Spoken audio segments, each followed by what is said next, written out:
അപ്പോൾ മോയിൻകുട്ടി വൈദ്യര് പറയുകയാണ്, ബദറുൽ ഹുദാ ഇറങ്ങി വരികയാണ്. ഒരു അസ്വദ്, ഒരു കറുത്ത, രണ്ട് കറുത്ത കൊടിയും ഒരു വെളുത്ത കൊടിയുമായിട്ടാണ് ഇസ്ലാമിക സേന വരുന്നത്. വെളുപ്പ് സമാധാനത്തിന്റെ പ്രതീകമാ, വെളുപ്പ് സമാധാനത്തിന്റെ പ്രതീകമാണ്, കറുപ്പ് ദുഃഖത്തിന്റെ പ്രതീകമാണ്. കാരണം ഞങ്ങൾ ആക്രമിക്കാൻ അവകാശത്തോടെ വന്നതല്ല, ധർമ്മത്തിന് വേണ്ടിയിട്ടാണ്, സത്യത്തിന് വേണ്ടിയിട്ടാണ്, നന്മയ്ക്ക് വേണ്ടിയിട്ടാണ്. അധർമ്മത്തിനെതിരെയാണ്, അസത്യത്തിനെതിരെയാണ്, തിന്മക്കെതിരെയാണ് ഈ ധർമ്മയുദ്ധം നടക്കാൻ പോകുന്നത്. രണ്ട് സേനയും മുഖാമുഖം നിൽക്കുമ്പോൾ ഞാൻ നേരത്തെ പറഞ്ഞ രണ്ട് ക്വാളിറ്റിയാണ് കാലത്തിന്റെ കാൽപ്പാടുകളിൽ രചനരചയായി സഹാബത്ത് രേഖപ്പെടുത്തിയത്. ഒന്ന് ഈമാന, ഒന്ന് അമാല. രാവ് ഏറെ ചെല്ലുകയാണ്, സഹാബത്ത് പതിയെ പതിയെ കിടന്നുറങ്ങാൻ തുടങ്ങി. ആ സമയത്താണ് ഹബീബ് സല്ലല്ലാഹു അലൈഹി വസല്ലമ എഴുന്നേറ്റിരുന്ന് ദുആ ചെയ്യുകയാണ്. കരഞ്ഞ് കരഞ്ഞ് പുന്നാര നബി കരഞ്ഞുകൊണ്ടിരിക്കുകയാണ്. നാളെ കിഴക്കൻ ചക്രവാളത്തിൽ ഉശസ്സുണർന്നാൽ, നാളെ കിഴക്കിന്റെ ഉച്ചിയിൽ അരുണാഭ കലർന്നാല്, സൂര്യൻ പ്രത്യക്ഷപ്പെട്ടാല് ബദറിന്റെ പോർക്കളം ചൂട് പിടിക്കാൻ പോവുകയാണ്. പുന്നാര നബി ഇരുന്ന് കരയുമ്പോ അബൂബക്കർ തങ്ങൾ ഇടയിൽ എപ്പോഴോ എന്ന് എഴുന്നേറ്റ് നോക്കുമ്പോ സഹാബത്ത് കിടന്നുറങ്ങുന്നതാ കണ്ടത്. പുന്നാര നബിയുടെ ദുആ കണ്ടപ്പോ സിദ്ദീഖ് തങ്ങൾ ഏറെ നേരം നോക്കിയിരുന്നു. ഹബീബിന്റെ മനോഹരമായ ഉത്തരീയമില്ലേ, ആ ഷോളത മണ്ണിൽ കിടക്കുകയാണ്. പ്രവാചകൻ സുജൂദിലാണ്. സിദ്ദീഖ് തങ്ങൾ ഓടിച്ചെന്നിട്ട് പറഞ്ഞു, യാ റസൂലല്ലാഹ് കഫാക് കഫാക് യാ റസൂലല്ലാഹ്, മദിയാക്കു നബിയേ, മദിയാക്ക് നബിയേ. എന്തോ ഒരു കരച്ചിലാണ് നബിയേ, എനിക്ക് സഹിക്കാൻ പറ്റുന്നില്ല നബിയേ.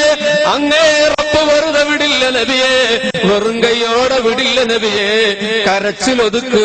പ്രിയപ്പെട്ടവരെ, മണത്തലയിലെ യുവാക്കളെ, വിദൂരങ്ങളിൽ നിന്ന് ഓടിയണഞ്ഞ ഞാൻ അറിയുന്നവരും അറിയാത്തവരുമായ പ്രിയപ്പെട്ടവരെ, നമ്മുടെ നിലനിൽപ്പിന് വേണ്ടിയിട്ട്, ലാ ഇലാഹ ഇല്ലല്ലാഹയുടെ അസ്തിത്വത്തിന് വേണ്ടിയിട്ട്, ഇഖാമത്തുദ്ദീനിന് വേണ്ടിയിട്ട്, ചരിത്രത്തിന്റെ സോണിമ പൂത്ത ബദറാണ് നടക്കാൻ പോകുന്നത്. നാളെ ഹബീബ് വിങ്ങിക്കരയുകയാണ്. സഹാബത്ത് കിടന്നുറങ്ങുമ്പോ പാതിരാത്രിയിൽ എഴുന്നേറ്റ് സുജൂദിൽ വീണ് പുന്നാര നബി കരയുമ്പോ ഏത് വിഷമത്തിലും ആശ്വാസമായ സിദ്ദീഖ് തങ്ങൾ പുന്നാര നബിയെ അങ്ങ് കെട്ടിപ്പിടിച്ചു. സിദ്ദീഖ് പുന്നാര നബിയുടെ കവളിൽ ഉമ്മ വെച്ചു. സിദ്ദീഖ് പുന്നാര നബിയുടെ ചുറുഞ്ചിപ്പഴം പോലെ കൊടുത്തു നിൽക്കുന്ന ചുണ്ടില് തന്റെ ചുണ്ട് വെച്ച് ഉരതുകയാണ്. ഹബീബിന്റെ കണ്ണുകളിൽ സിദ്ദീഖ് ചുണ്ടുവെക്കുകയാണ്. ഹബീബിന്റെ കാതിന്റെ മുകളില് സിദ്ദീഖ് ചുണ്ടുവെക്കുകയാണ്. ഹബീബിന്റെ കഴുത്തിന്റെ പുറഭാഗത്ത് സിദ്ദീഖ് കണ്ണിൽ ചുണ്ടുവെക്കുകയാണ്. പിന്നെ ഒരു വിതുമ്പലിന്റെ അകമ്പടിയോടെ പറഞ്ഞു, യാ റസൂലല്ലാഹ്, സഹിക്കാൻ കഴിയുന്നില്ല നബിയേ, ഉറങ്ങു നബിയേ, ഉറങ്ങു നബിയേ, ഉറങ്ങണം നബിയേ, പുലരാൻ ഇനി അധികം സമയമില്ല നബിയേ. അപ്പോൾ സിദ്ദീഖ് തങ്ങളോട് പുന്നാര മുത്തു പറയുന്നുണ്ട്, എന്റെ നിഴലായ സിദ്ദീഖ്, ഞാൻ എങ്ങനെ ഉറങ്ങാനാണ്? നാളെയാണ് യുദ്ധം നടക്കാൻ പോകുന്നത്. കഴിഞ്ഞുപോയ ജനപദങ്ങളുടെ നായക പ്രവാചകന്മാർ നിർണായകമായ പ്രതിസന്ധി വേളകളെ അഭിമുഖീകരിക്കേണ്ടി വന്നപ്പോ അനുയായികളോട് പറഞ്ഞു, നിങ്ങൾ എന്റെ കൂടെ നിൽക്കുമോ എന്ന്. ഉച്ചവരെ നിന്നവർ സന്ധ്യയായപ്പോ അകന്നുപോയി. രാത്രി ഉണ്ടായിരുന്നപ്പോൾ, പ്രഭാതമായപ്പോൾ അകന്നുപോയി. അങ്ങനെയാണ് ഈസാ റൂഹുല്ലാഹിയെ ഗസ്റ്റനോമ തോട്ടത്തിൽ വെച്ചിട്ട് 30 വെള്ളിക്കാശിന് വേണ്ടി യൂദാസ് ഒറ്റിക്കൊടുത്തത്. റോമൻ പടയാളികള് ഗസ്റ്റനോമ തോട്ടം വളഞ്ഞപ്പോ സഹചാരിയായ യൂദാസ് ഒറ്റിക്കൊടുത്തു 30 വെള്ളിക്ക് വേണ്ടി. പക്ഷെ അല്ലാഹു രക്ഷപ്പെടുത്തി ഈസാ റൂഹുല്ലാഹ്. അത് മറ്റൊരു ചരിതം. ഈസാ പ്രവാചകന്റെ കഥനം പറഞ്ഞിട്ട് പുന്നാര നബി പറയുന്നു, സിദ്ദീഖ് നാളെ പുലരുമ്പോ ബദർ നടക്കാല് അള്ളാന്റെ ദീനിന്റെ അവസാനത്തെ ശബ്ദമാണ് ശ്രവിക്കാൻ പോകുന്നത്. സിദ്ദീഖ്, നമ്മൾ വിജയിച്ചിട്ടില്ലെങ്കിൽ പടച്ചോൻ കൈവിട്ടാൽ നഷ്ടമാണ്. സിദ്ദീഖ് പുന്നാര നബിക്ക് ആശ്വാസം നൽകിയത് ഏത് വേദനയിലും സഹായിക്കുന്ന സിദ്ദീഖ് തങ്ങളാ.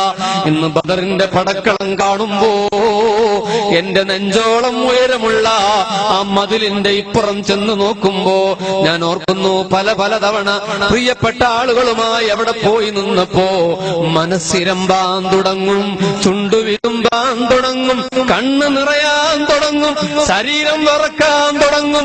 നമ്മൾ ആലോചിക്കും, 14 നൂറ്റാണ്ട് മുമ്പിന്റെ ഒരു പട്ടാപ്പകല്, റമദാനിന്റെ 17ന്റെ പകലിൽ ഇവിടെയല്ലേ ബദരീങ്ങൾ ഏറ്റുമുട്ടിയത്, അഠരാടിയത്, 1000ഓളം വരുന്ന സേനയോട് വാളുകൾ ചടൽക്കാരം ഉണ്ടാക്കിയത്, കുതിരകൾ അമറുകയും ഒട്ടകം കുതിക്കുകയും ചെയ്തത് ഇവിടെയല്ലേ എന്നോർക്കുമ്പോ കോരിത്തരിക്കില്ല മുഅ്മിനേ.